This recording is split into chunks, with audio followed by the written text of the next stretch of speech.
Así que bueno, le damos la bienvenida, lo saludo de mi parte. A Humberto Luis Luna le agradezco mucho por estar acá y bueno, y lo dejo a mi compañero a que siga con la Buenos entrevista. días, un profesor. Necesitamos que lo Buenos entrevistamos días, ¿cómo estás? para que nos aclare la situación educacional de este bendito país.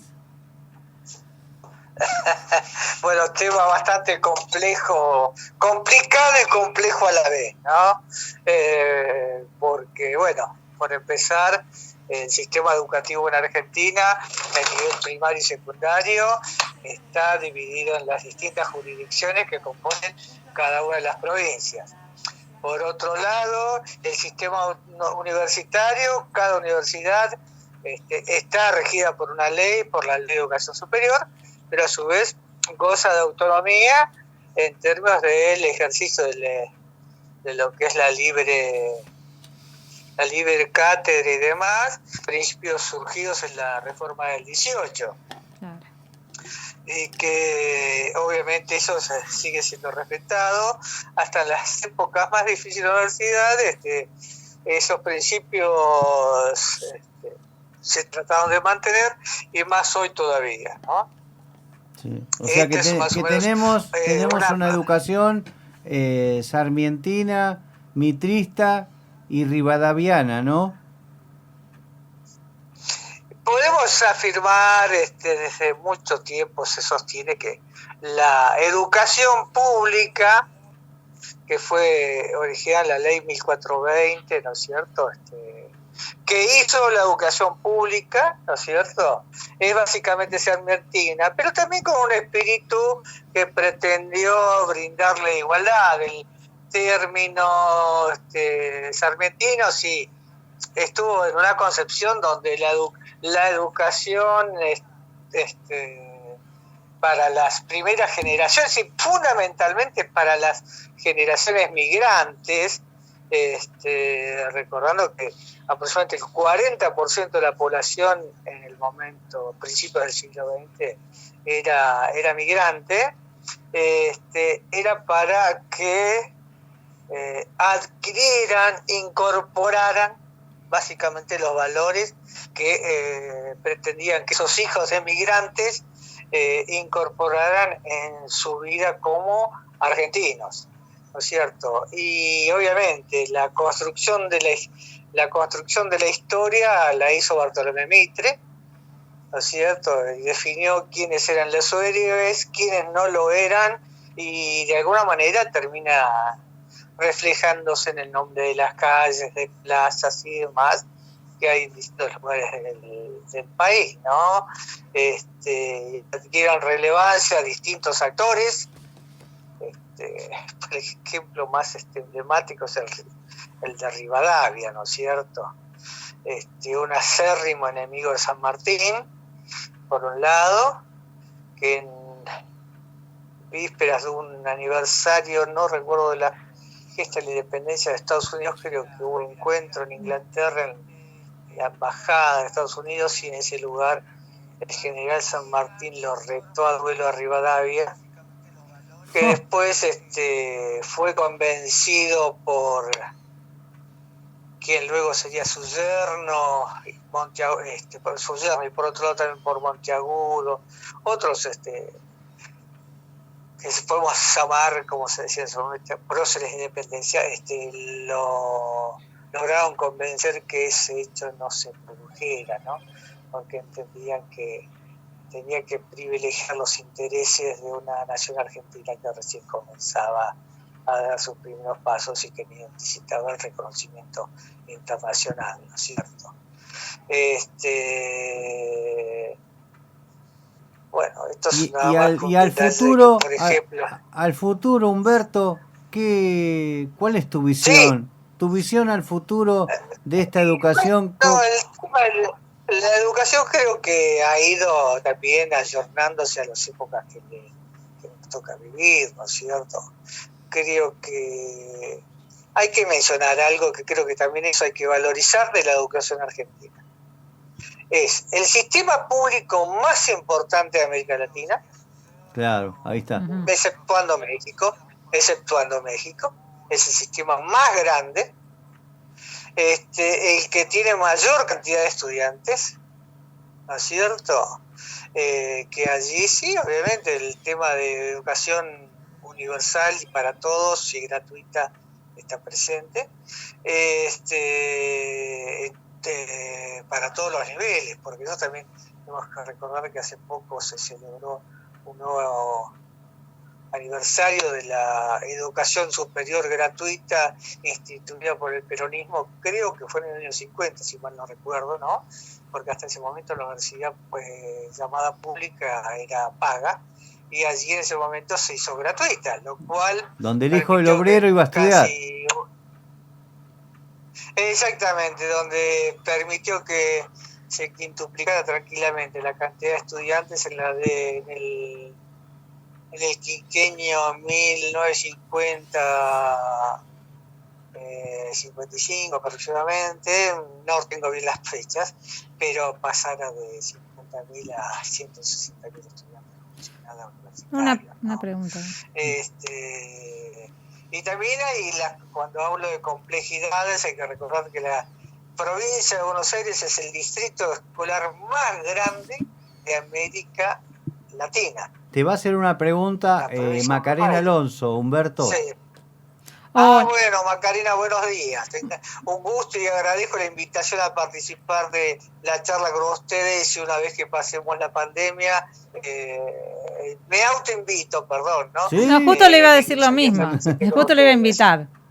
No, justo... Bueno, sí, Macarena, escucho. Justo lo iba a invitar y bueno, también agradecerle por esta charla y bueno, y felicitarlo por toda su formación y todo lo que tiene para dar a los estudiantes, ¿no? Quería preguntar, sí, en su desempeño en la Universidad Nacional de Luján, ¿qué importancia tiene para usted las universidades populares, ¿no? Que se sigan, ¿no? Sí. Se sigan sosteniendo las universidades populares. Sí. Para ¿no? Mí, yo me siento más que identificado con la Universidad de Luján.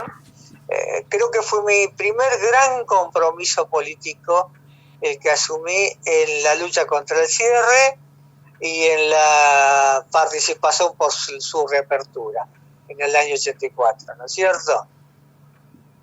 Y hoy me siento gratificado de formar parte de su equipo docente después de tantos largos años, ¿no? Obviamente, yo me siento totalmente identificado con la educación pública, ¿no es cierto?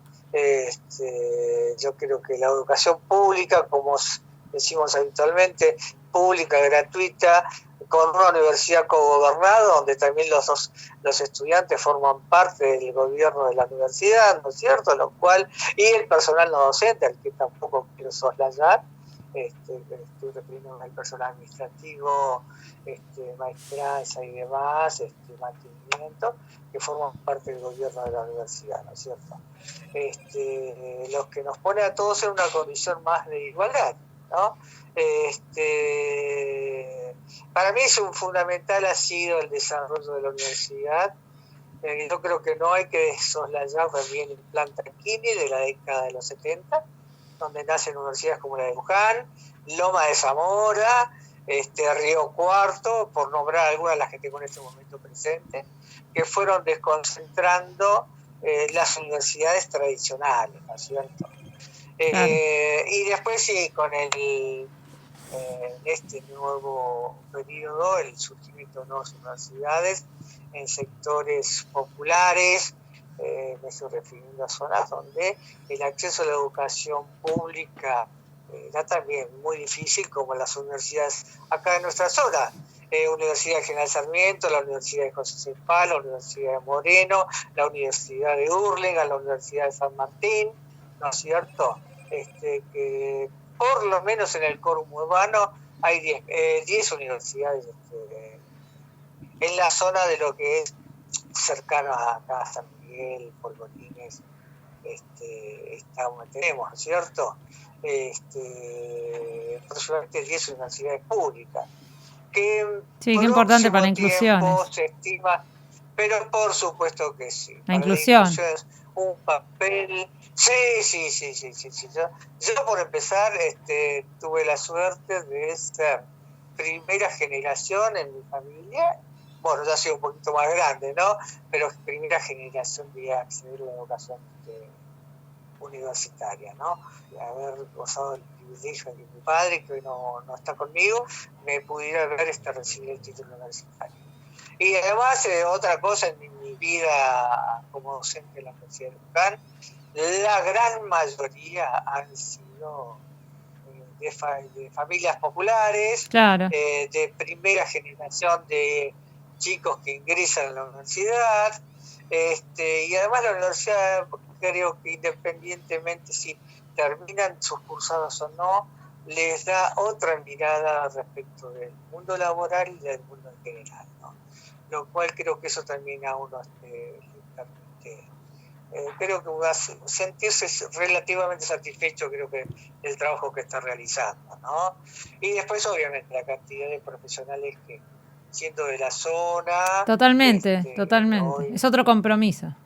sí, el compromiso y saber que muchos de ellos hoy ocupan cargos interesantes e importantes en distintos organismos públicos, en organismos privados, a nivel nacional e internacional. Hoy justamente tenemos una graduada de nuestra Universidad de Luján ocupando un cargo de funcionaria de primera línea en el municipio de Moreno, por ejemplo, y varios en la municipalidad de José Paz, ¿no es cierto? Eso te pone orgulloso, ¿no? Por supuesto que sí, Sí, porque debe ser re lindo saber que tu alumno está ocupando un cargo y que vos por supuesto que lo moldeaste. Sí. Haber formado parte justamente de su formación, ¿no? Es una enorme satisfacción. Además, días atrás recordaba que una de las personas que en su momento fue estudiante de la universidad y quien tengo en contacto porque también se ha incorporado a la planta docente es un gerente regional del Banco Provincial de la Ciudad de Buenos Aires. Mirá, de los cuales nada más hay 12 gerentes, ¿no? Y después obviamente personas graduadas de la universidad que trabajan en organismos internacionales como el BID, su sede en Washington, ¿no es cierto? ¿Y alguno del extranjero se comunica contigo? ¿Algún alumno formado? Lo hacen de manera indirecta a través de personas con las que tienen vínculo muy cercano, ¿no? O sea, que son amigos y me hacen llegar sus saludos y demás, ¿no es cierto? Además tengo la suerte de contactarme con ellos vía las distintas redes que hoy existen, ¿no? Y me permite tener un contacto con ellos y también nutrirme de las experiencias que ellos tienen en el campo profesional y haberlos visto crecer, no simplemente en el aspecto económico, que muchos de los chicos es comprensible, ven la cuestión económica como una alternativa, sino que después perciben lo que para nosotros es importante, lo que es el ascenso social, ¿no? Claro.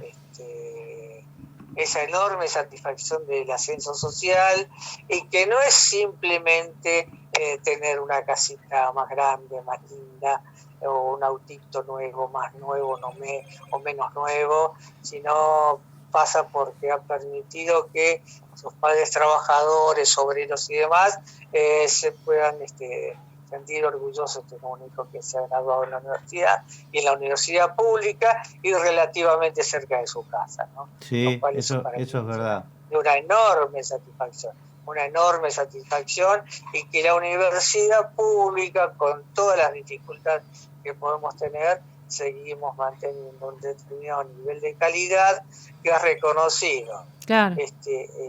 Obviamente en nuestro país y a nivel internacional, porque no hay que olvidar también que la Universidad Pública Argentina ha dado por lo menos 5 premios Nobel, ¿no? Y no es poca cosa.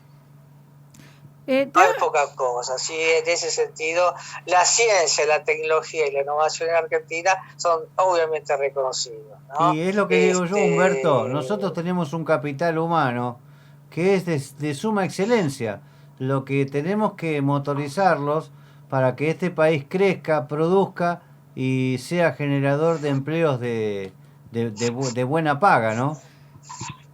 Pero por supuesto que sí, pero además de buena paga, trabajos de calidad, porque creo que en lo que se refiere a innovación, no casualmente Argentina hoy está entre los 8 países del mundo que colocan un satélite en órbita, ¿no es cierto? A través de lanzadores alquilados, ¿no es Sí, no cierto? importa, pero lo lanzó. Deje de colocar un satélite, varios satélites, no uno ya, varios satélites en el espacio. Y esa capacidad no la tiene cualquier país, y principalmente los demás países latinoamericanos. No. Argentina sigue siendo vanguardia a nivel internacional, y esto también con conocimiento y científicos argentinos en lo que se refiere a la energía atómica, ¿no es cierto? Que pensar en términos de uso pacífico, ¿no es cierto? Y organismos como el INVAP, que es capaz de generarte un reactor atómico de baja potencia y que es básicamente modular, que se arma como un juguete, ¿no es cierto? Que te lo puede colocar en cualquier lado en cualquier momento. Una vez le vendieron un reactor atómico a Irán, ¿no? Australia. Australia, Australia perdón. se vendió uno, sí. Exactamente, y otro a Egipto. Eso genera creo que ingresos. Pero por supuesto, sí.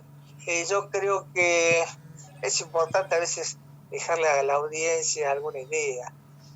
Porque bueno, la primera salida uno piensa, sí, porque nosotros tenemos que vender soja.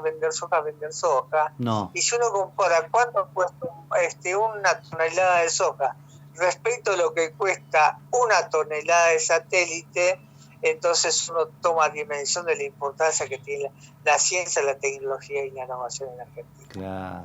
Mientras que algo puede llegar a hoy, no sé realmente en qué valor está una tonelada de soja, creo que está en $500 aproximadamente, tal vez un poco menos, pero vamos a dejar en $500 realmente. Seguramente ustedes tienen, por allí algunos economistas que participan del programa podrán revelar valores más exactos, pero obviamente el valor de una tonelada de satélite, con todo el conocimiento que está allí volcado, estamos hablando tranquilamente de $2 millones. Mirá, o sea, ahí tenemos que apuntar. No tenemos que... Claro, sí, por supuesto que sí, a ciencia, tecnología e innovación, o sea, entre 600 y 2 millones, por tirar un número, hay una diferencia abismal, y eso demuestra claramente por qué tenemos que tratar de sostener hay valor agregado ahí. Carreras. Enormemente valor agregado. Y de conocimiento. Hasta en otras cosas que obviamente uno puede considerar de manera peyorativa, como es el tema de lo que es el desarrollo, por ejemplo, el desarrollo de programas de distinto tipo a través de lo que es la tecnología, el desarrollo de videojuegos. Argentina es un país muy importante justamente en el mundo del videojuego, no está dentro de los jugadores principales, pero ocupa un lugar interesante. Mirá. Bueno. De hecho, las empresas de esa base han podido vender programas a la NASA, por ejemplo, ¿no? Mirá. Y no es porque lo han comprado porque es más barato, sí, sino porque saben de la confiabilidad de los programas para los programas de desarrollo que ellos tienen previstos en la NASA, ¿no? De lanzamiento. Sí, yo leí que el que hace los trajes espaciales en la NASA es 1 o 2 argentinos. A mí me llenó de orgullo. Es muy posible. Y bueno, Humberto, ya te vamos a adoptar como columnista educacional acá. Educación, ciencia, tecnología. Para que no... agradezco sí, no, estamos muy contentos. Y ojalá pronto pueda venir también. Compañeras. Bueno, por supuesto, Macarena, agradezco tu atención, agradezco el espacio dispensado. Gracias a usted, la verdad. Les agradezco y que sigan teniendo un buen programa como lo están teniendo hasta hoy. Y sí, muchas gracias. Son 3 horas de buena radio con conocimiento. Sí, por supuesto. Bueno, bárbaro, genial. Y bueno, esperemos que sigan en esa línea. Sí. Y nos mantenemos en contacto, Carlos, Macarena. Y bueno, que tengas Hasta la- felices fiestas, Sí. Hasta la próxima, Humberto. Chau, chau. Igualmente para ustedes. Muchísimas gracias. Felicidades para todos ustedes, y que tengamos un mejor año. Hasta luego. Chau. Hasta luego. Bueno, estamos hablando con el licenciado Humberto Luis Luna, contador, profesor en Ciencias Económicas, profesor universitario, profesor adjunto en la Universidad de Luján y ejerciendo la docencia desde 1984, hablando de ciencia y tecnología, ¿no? Y educación y todas esas cosas que también son importantes. Ahora nos vamos a ir con un corte. Tengo mensajes que los